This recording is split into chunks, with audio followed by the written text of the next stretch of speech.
जब मेरा भाई शहीद हुआ था तो उस टाइम पे भी हमारे साथ बहुत ज्यादतियां हुई थी।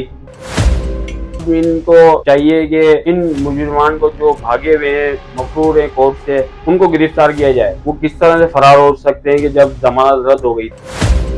आला काम से यही गुजारिश है कि अभी तक इन लोगों के ऊपर कोई भी छापा नहीं लगा गया, कोई इनके ऊपर कोई कार्रवाई नहीं होगी। तो मेरा कहने का मकसद यही है कि जिस तरह से हमारे भाई का जैसे झूठी FIR में इन लोगों ने नाम दिया था, तो जब नाम हुआ भी नहीं था, FIR कटी भी नहीं थी, उससे पहले ही इनके पुलिस एहलकारों ने, अफसरान ने हमारे पूरे इलाके को, हमारे घर को और हमारे रिश्तेदारों को बड़ा तंग किया था, छापे मारे थे, बेगुनाह हमारे लोगों को उठाया था।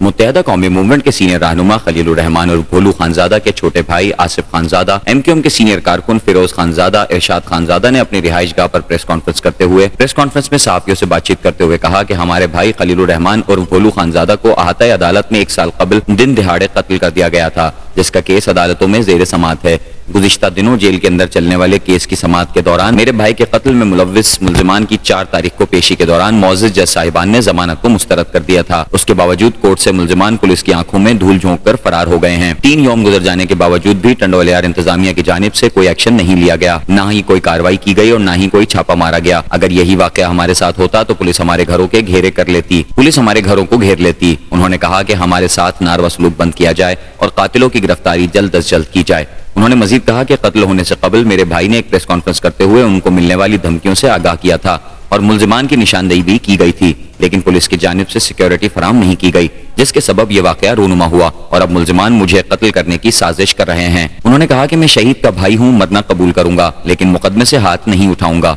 उन्होंने IG Sindh, DIG Hyderabad, SSP टंडोलियार से मुतालिबा किया कि मेरे भाई के कातिलों को फौरी तौर पर गिरफ्तार किया जाए और मुझ समेत मेरी फैमिली को तहफ्फुज़ फराहम किया जाए। उन्होंने ये भी कहा कि अगर मेरी फैमिली के साथ किसी किस्म का भी कोई अफसोसनाक वाकया पेश आया तो उसके जिम्मेदार भी वही होंगे जो भाई के कातिल हैं।